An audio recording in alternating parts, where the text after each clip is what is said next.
ओला electric, जो कि एक बहुत ही पॉपुलर लेकिन लॉस मेकिंग कंपनी है, उसका 2 अगस्त से 6 अगस्त के बीच में 6100 करोड़ का आईपीओ आने जा रहा है, जिसका price band 72 rupees to 76 rupees पर शेयर है। और यहाँ पर एक लॉट में 195 शेयर्स मिलेंगे, जिससे अगर आपको एक लॉट में अप्लाई करना है तो इस हिसाब से इसकी मिनिमम इन्वेस्टमेंट बनती है 14,820 रुपीज की, और इसकी लिस्टिंग डेट 9 अगस्त बताई जा रही है। अगर इसकी टोटल मार्केट कैप की बात करें तो ये 33,500 करोड़ है। तो इस आईपीओ की जितनी भी पब्लिक डिटेल्स अभी तक अवेलेबल है वो सब कुछ हम आपको बताने जा रहे हैं। ये कोई भी बाय या सेल रिकमेंडेशन नहीं है, ये सिर्फ एनालिसिस वीडियो है, वो भी उस इंफॉर्मेशन के ऊपर जो कि पब्लिकली अवेलेबल है। तो यहाँ पर हम आपको बताएंगे कि कंपनी जो पैसा आईपीओ से रेज कर रही है उसका वो क्या करेगी, उसके फाइनेंशियल्स कैसे हैं, उसका बिजनेस मॉडल क्या है, उसमें रिस्क क्या क्या है, उसके पॉजिटिव पॉइंट्स क्या क्या है, ताकि आप खुद से डिसाइड कर पाएं कि आपको इसमें अप्लाई करना है या फिर नहीं। तो सबसे पहले बात करते हैं कि ये जो पैसा कंपनी रेज करेगी वो कहां कहां पे यूज करने वाली है। तो देखिए, ये जो 6100 करोड़ का आईपीओ है, इसमें से जो फ्रेश इशू है वो 5,500 करोड़ का है। बाकी ऑफर फॉर सेल है, यानी उसके जो एग्जिस्टिंग इन्वेस्टर हैं वो सेल कर रहे हैं। तो लगभग 645 करोड़ रुपए उन इन्वेस्टर्स के पास जाएगा और कंपनी को 5,500 करोड़ रुपए मिलेगा। तो इस 5,500 करोड़ में से जो 1227 करोड़ रुपए हैं, इसका यूज ओला अपनी सब्सिडरी ओला गीगा फैक्ट्री की कैपेसिटी को 5 गीगावाट आवर से बढ़ाकर 6.4 गीगावाट आवर करने के लिए यूज करेगी। इसके बाद जो 800 करोड़ रुपए हैं, उसका यूज कंपनी अपना लोन चुकाने के लिए करेगी। फिलहाल 15 जून के अकॉर्डिंग कंपनी का जो लोन है वो 996 करोड़ रुपए है। इसके बाद लगभग 1600 करोड़ रुपए का खर्चा किया जाएगा रिसर्च एंड डेवलपमेंट के ऊपर, और इसके बाद जो 350 करोड़ रुपए हैं उसका यूज किया जाएगा अपने बिजनेस को ग्रो करने के लिए। तो अब आपको पता चल गया है कि जो पैसा आप इस कंपनी को देने जा रहे हैं उसका यूज कंपनी किस तरीके से करने वाली है। तो अब चलिए इसका फाइनेंशियल एनालिसिस भी कर लेते हैं। तो देखिए, ओला ने जो अपना पहला इलेक्ट्रिक स्कूटर था वो दिसंबर 2021 में लॉन्च किया था।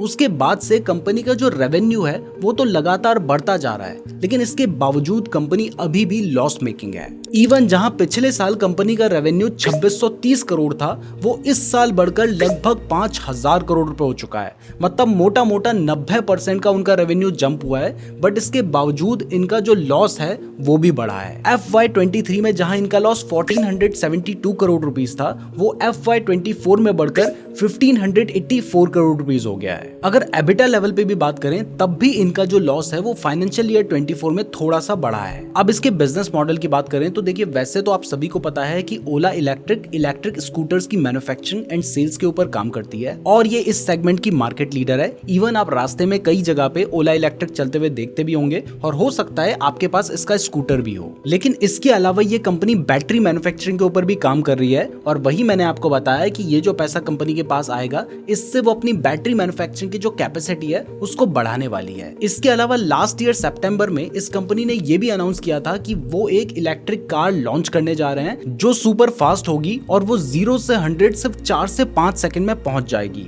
इसके अलावा उन्होंने उसकी जो रेंज बताई थी वो बहुत शॉकिंग थी, क्योंकि 500 किलोमीटर की रेंज वो बता रहे थे। बट इसके ऊपर अभी एक एडिशनल इंफॉर्मेशन है जो कि मैं आपको आगे बताऊंगा। तो चलिए अब इस कंपनी के कुछ पॉजिटिव पॉइंट्स की बात करते हैं। लेकिन उससे पहले अगर आप इस आईपीओ में या फिर किसी भी आईपीओ में इन्वेस्ट करना चाहते हैं, स्टॉक मार्केट में इन्वेस्ट करना चाहते हैं, ट्रेड करना चाहते हैं, तो इसके लिए आपके पास एक डीमैट अकाउंट होना चाहिए। तो अगर आप अपने लिए best and free demat account खुलवाना चाहते हैं तो मैंने आपको एंजल वन का लिंक डिस्क्रिप्शन पे दे रखा है, आप वहां से ओपन करवा सकते हैं। तो सबसे पहला इनका पॉजिटिव पॉइंट यह है कि इनके पूरे इंडिया में 870 एक्सपीरियंस सेंटर हैं और 431 सर्विस सेंटर्स हैं, जिसकी वजह से इन्होंने फाइनेंशियल ईयर 23 में 1,56,000 यूनिट सेल की थी, बट फाइनेंशियल ईयर 24 में ये नंबर डबल होकर 3,29,000 यूनिट्स हो चुका है। इसके अलावा ओला का इस सेगमेंट में लगभग 35% का मार्केट शेयर है, जो कि लास्ट फाइनेंशियल ईयर में सिर्फ 21% था, यानी इनका मार्केट शेयर भी बढ़ रहा है। अब ये तो ओला के कुछ पॉजिटिव पॉइंट्स हैं, लेकिन अगर हम ओवरऑल इंडस्ट्री की बात करें तो ये जो इंडस्ट्री है ये भी लगातार ग्रो कर रही है। तो आपको पता ही है कि इस सेक्टर में बहुत ज्यादा ग्रोथ है। आज के टाइम पर ज्यादातर लोग इलेक्ट्रिक की तरफ शिफ्ट कर रहे हैं और ये हमें इनकी सेल्स में भी देखने को मिल ही रहा है। और अगर हम ईवी टू व्हीलर रजिस्ट्रेशन की बात करें तो ये जो रजिस्ट्रेशन है ये सिग्निफिकेंटली बढ़ चुका है और फाइनेंशियल ईयर 24 के फर्स्ट हाफ में ये 5% के आसपास पहुंचा है।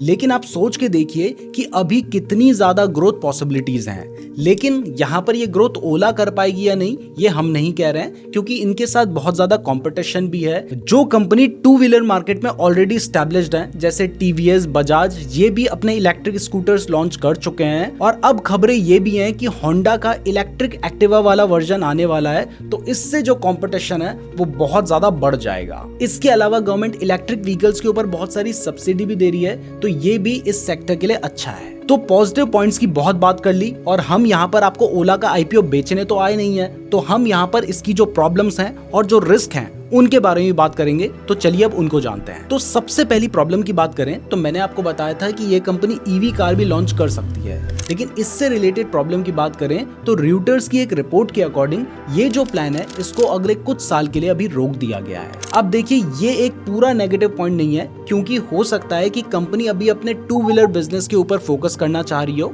जिससे वो हो सकता है आगे चल के प्रॉफिटेबल होने की कोशिश कर रही हो। बट अगर एक्सपेंशन पॉइंट ऑफ व्यू से देखें तो तब ये थोड़ा सा नेगेटिव लग सकता है। दूसरी इनके साथ जो सबसे बड़ी प्रॉब्लम चल रही है वो ये है कि इनका जो एट्रिशन रेट है ना वो बहुत ज्यादा हाई है, यानी इनके जो एम्प्लॉयज हैं वो बहुत जल्दी जॉब छोड़ रहे हैं या फिर दूसरे प्रोजेक्ट में इनको शिफ्ट किया जा रहा है, क्योंकि उनका मानना यह है कि जो इनको टारगेट्स दिए जा रहे हैं वो बहुत ही ज्यादा हाई है या फिर शायद अनरियलिस्टिक है। इसका एक एग्जांपल देता हूं तो 2022 में इनका जो इलेक्ट्रिक व्हीकल्स का प्लांट है वो तमिलनाडु में है। इन्होंने कहा था कि ये उसी प्लांट का एक्सपेंशन करेंगे और वहीं पर इनकी जो इलेक्ट्रिक कार्स हैं उनकी भी मैन्युफैक्चरिंग होगी, जिसके लिए इन्होंने 100 से ज्यादा जो एम्प्लॉयज थे उनको हायर कर लिया था। मैं आपको बता दूं कि इस सेगमेंट में एम्प्लॉयज को हायर करना बहुत मुश्किल होता है। बट अब ऐसी खबरें आ रही हैं कि इनकी जो 30% टीम है उसने क्विट कर दिया है और बहुत सारों को दूसरे रोल्स में शिफ्ट कर दिया गया है। इसके अलावा इनके साथ सबसे बड़ी प्रॉब्लम यह है कि अभी क्योंकि इलेक्ट्रिक स्कूटर्स में सब्सिडी दी जा रही है, लेकिन जैसे ही इस सब्सिडी को हटाया जाएगा उसके बाद इनकी जो सेल्स हैं वो अचानक से गिर सकती है, क्योंकि ऐसे में इनके स्कूटर्स की जो प्राइस होगी वो बहुत ज्यादा बढ़ जाएगी, जिस वजह से इनकी जो कॉम्पिटिटिव प्राइसिंग है वो ये नहीं रख पाएंगे। और अभी लोग ओला को इसीलिए बाय कर रहे हैं क्योंकि अभी जो इनकी प्राइसिंग है वो बाकी सभी इलेक्ट्रिक स्कूटर से कम है और इनकी जो रेंज है वो ज्यादा है, जिस वजह से ज्यादा लोग इनको बाय कर रहे हैं। लेकिन अगर कोई इंसेंटिव में चेंज होता है तो इनकी प्राइस बढ़ जाएगी और उसके बाद इनकी जो सेल्स होंगी वो बहुत ड्रास्टिकली गिर सकती है। तो ये जो सब्सिडी वाली प्रॉब्लम मैंने आपको बताई है ये एक रिस्क भी है। तो अब जब रिस्क की बात चली रही है तो बाकी रिस्क को भी समझ लेते हैं। तो सबसे पहला जो रिस्क है वो इसके फाइनेंशियल्स में ही है, क्योंकि पहला तो कंपनी लॉस मेकिंग है और दूसरा कंपनी का जो कैश फ्लो है वो शुरुआत से लेकर अभी तक नेगेटिव ही चल रहा है। बट ये सिर्फ ओला इलेक्ट्रिक की बात नहीं है, बाकी भी ज्यादातर जो इलेक्ट्रिक कंपनीज हैं वो भी लॉस में ही चल रही हैं। दूसरा, अगर आप ये सोच रहे हैं कि कंपनी ये इन्वेस्टमेंट लेने के बाद प्रॉफिट में आ जाएगी